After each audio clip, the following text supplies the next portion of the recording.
नामदुन सल्ली अला रसूलिहिल करीम अम्मा बाद फ़ाउज़ बिल्लाहि मिनश शैतानिर रजीम बिस्मिल्लाहिर रहमानिर रहीम अस्सलामु अलैकुम वरहमतुल्लाहि वबरकातुहू। मैं हकीम आसिफ अली राव। आज का जो मौजू हम तरतीब दे रहे हैं वो बड़ा स्पेशल मौजू है।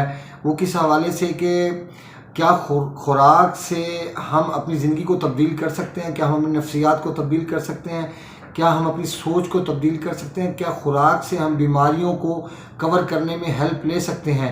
यकीनन खुराक हमारी ज़िंदगी का अहम जुज़ है। जैसे किसी गाड़ी के अंदर पेट्रोल डालते हैं, अगर वो पेट्रोल नाकिस है और अगर वो पेट्रोल बहुत बेहतरीन कंडीशन के अंदर है तो दोनों हालतों में इंजन का फ़ायदा और इंजन का नुकसान होगा। अगर हम बेहतरीन पेट्रोल डालते हैं तो इंजन की उम्र लंबी होगी। अगर बेहतरीन आयल इस्तेमाल करते हैं तो यकीनन इंजन देर पा चलेगा और लंबे टाइम के लिए वो हमारा साथ देगा। लेकिन अगर इंजन के अंदर हम नाकिस पेट्रोल डालना शुरू कर दें तो वो इस इंजन के अंदर बेड़ा गर्क कर देगा, उसकी मशीनरी को तबाह कर देगा, मुख्तलिफ़ चीज़ों को तबाह करना शुरू कर देगा, टूटना शुरू हो जाएंगी, रगड़ खाना शुरू हो जाएंगी। यूँ समझ कि इंजन पूरे का पूरा कुछ ही टाइम के अंदर तबाह हो जाएगा, क्योंकि फ्यूल सबसे अहम चीज़ है। और जब ये हमारी बॉडी भी एक गाड़ी की मानद है जिसके अंदर फ्यूल डलता है, और फ्यूल अब देखा जाए कि नाकिस है या खालिस है, अब ये फ़ैसला हमने करना है। नए आने वाले दोस्तों से गुजारिश है कि चैनल को सब्सक्राइब करें, बेल आइकन को प्रेस करें, कमेंट सेक्शन में अपनी राय से ज़रूर आगाह करें। अब जैसे कि मिसाल मैंने आपको दी कि जो पेट्रोल नाकिस है, अगर हम अपनी कंडीशन, अपनी बॉडी के अंदर अगर हम नाकिस खुराक डालना शुरू कर दें या वो खुराक डालना शुरू कर दें जो हमारे खून में नाकिस पेट्रोल को पैदा करने का सबब बने या नाकिस खून को पैदा करने का सबब बने, आप बात को समझिएगा। इंशाल्लाह इससे आपको बहुत कुछ सीखने का मौका मिलेगा। अगर हम अपने दिल के ऊपर दबाव को बढ़ाते जाएंगे तो इसके नतायज क्या निकलेंगे कि हमारा दिल शदीद प्रेशर में आएगा और इससे मुख्तलिफ मसाइल हमारे लिए पैदा होंगे। इसमें नफ्सियाती पहलू अगर देखते हैं तो इसमें खटास और कड़वास, ये दो चीज़ें हैं। खट्टा होना या कड़वा होना ये मुँह के ज़ायके की कंडीशन है। लेकिन इसमें अगर जज्बाती कैफियत को देखते हैं, नफ्सियाती जज्बात देखते हैं तो इसमें क्या नज़र आता है। इसमें हमें खुश्की सर्दी अगर पहली कैफियत है तो उसमें लज़्ज़त पसंदी नज़र आती है, अगर दूसरी कैफियत है तो मुसर्रत पसंदी नज़र आती है। यानी अगर दिल की एक कैफियत में खड़े हैं तो लज़्ज़त पसंदी में खड़े हैं, अगर दूसरी कैफियत है तो उसमें हमारी जो कैफियत है वो मुसर्रत पसंदी में आ जाएगी। जैसे मिसाल के तौर पर कुछ लोग ऐसे देखेंगे जो खुश रहते होंगे, मजाक करते होंगे, अपनी ज़िंदगी को इंजॉय करते होंगे, दूसरे लोगों को भी बोर नहीं होने देते।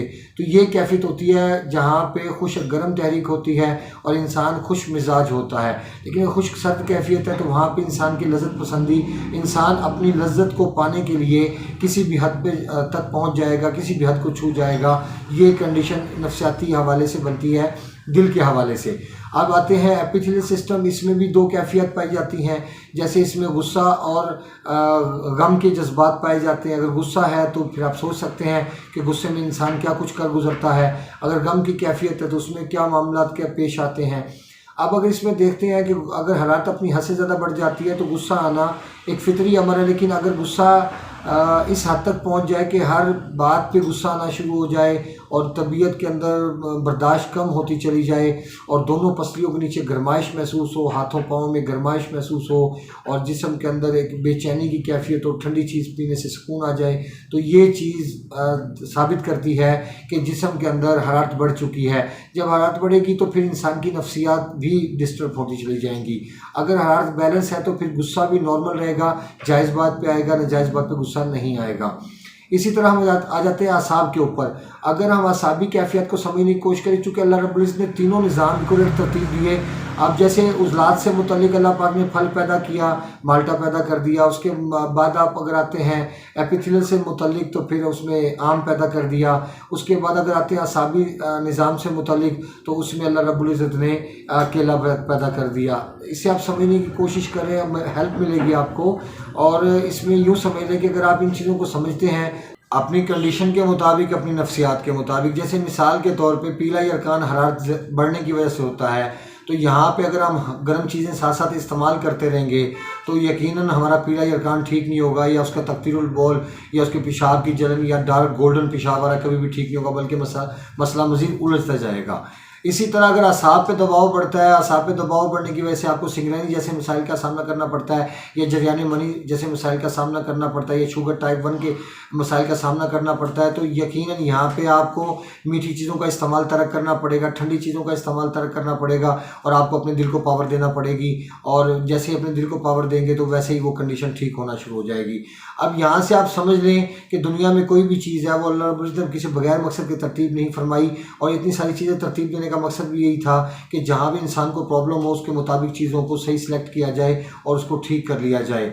और इसी तरह फिर उस उज़लात से मुतल्लिक यानी दिल से मुतल्लिक अगर दिल पर दबाव बढ़ता है तो बवासीर, यूरिक एसिड, और इसके अलावा जिस्म में खारिश, दाद, चंबल, उसके बाद एच पैलोरी जैसे मसाइल सामने आना शुरू हो जाते हैं, पाइल्स जैसे मसाइल सामने आना शुरू हो जाते हैं, बवासीर हो जाती है जिसमें खूनी हो या बादी हो, दोनों कैफियत इसमें शामिल हैं।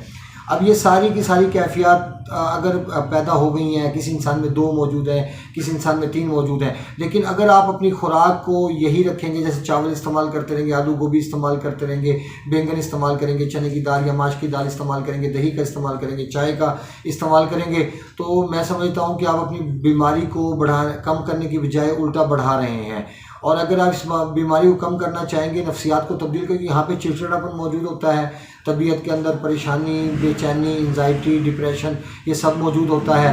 तो अगर इस कैफियत को ठीक करना चाहते हैं तो आपको अपने एपिथेलियल सिस्टम को एक्टिव करना होगा, और वो तमाम खुराक अपने आप को बंद करना पड़ेगी जो आपकी बॉडी में उतरने के बाद आपके जिस्म के अंदर मस्कुलर सिस्टम पे दबाव को बढ़ाने का सबब बनती है और आपकी नफ्सियात को बिगाड़ने का सबब बनती है। यकीनन अल्लाह रब्बुल इज़्ज़त बीमार नहीं करते। जब आप किसी एक ही कैटेगरी के अंदर खड़े होकर एक ही चीज़ इस्तेमाल करते चले जाएंगे और मुसलसल करते चले जाएंगे तो आने वाले वक्त में आपके लिए परेशानी में इजाफा होगा। लिहाजा अपनी ज़िंदगी को तब्दील कीजिए, अपनी खुराक को तब्दील कीजिए, और अपनी खुराक को तब्दील करने से आपको वो असरात आपके ऊपर मुरतब होंगे और वो चीज़ें आपको मिलेंगी जो ज़िंदगी में कभी आपने सोचा भी नहीं होगा। और अगर अपनी आप रूह को धोना चाहते हैं, रूह को उजला करना चाहते हैं, क्योंकि रूह ऐसी चीज़ है जिसने क़यामत वाले दिन अल्लाह रब्बुल इज़्ज़त के सामने खड़ा होना है। ये जिस्म तो आर्जी है, ये तो इसको तो मिट्टी ने खाना है, ये मिट्टी में मिल जाना है, लेकिन असल चीज़ वो 20 ग्राम है जो आपकी बॉडी से निकल जाता है, जो अल्लाह के हजूर सामने पेश होगा। लिहाजा समझिए इस बात को कि खुराक से हमारी किरदार साजी भी होती है, हमारी नफ्सियात भी बनती हैं, हमारे कव्वा भी बनते हैं। हम हर लिहाज से देखें तो खुराक हमारे लिए एक ऐसी चीज़ है कि जैसे एक खाली गाड़ी खड़ी हो और उसके अंदर पेट्रोल ना हो तो उस गाड़ी का क्या फ़ायदा, चाहे वो 1 करोड़ की क्यों ना हो। लेकिन जैसे ही ईंधन मिलेगा तो 1 करोड़ की गाड़ी चलना शुरू हो जाएगी, और अगर उसके अंदर साले पेट्रोल होगा तो वो अच्छी रफ्तार से काम करेगी और उसका इंजन भी महफूज रहेगा।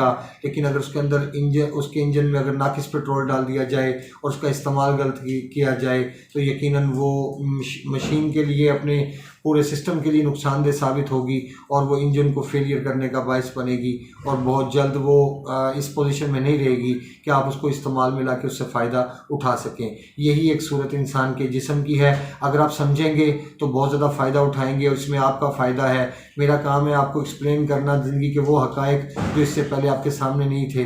इंशाअल्लाह इससे आपको बहुत ज़्यादा फ़ायदे होंगे। अपने दोस्त अहबाब का ख्याल रखें। मिलते हैं इंशाअल्लाह मज़ीद इन्फॉर्मेटिव वीडियो के साथ। व मा अलैना इल्लल बलागुल मुबीन। अस्सलामु अलैकुम व रहमतुल्लाहि व बरकातुहू।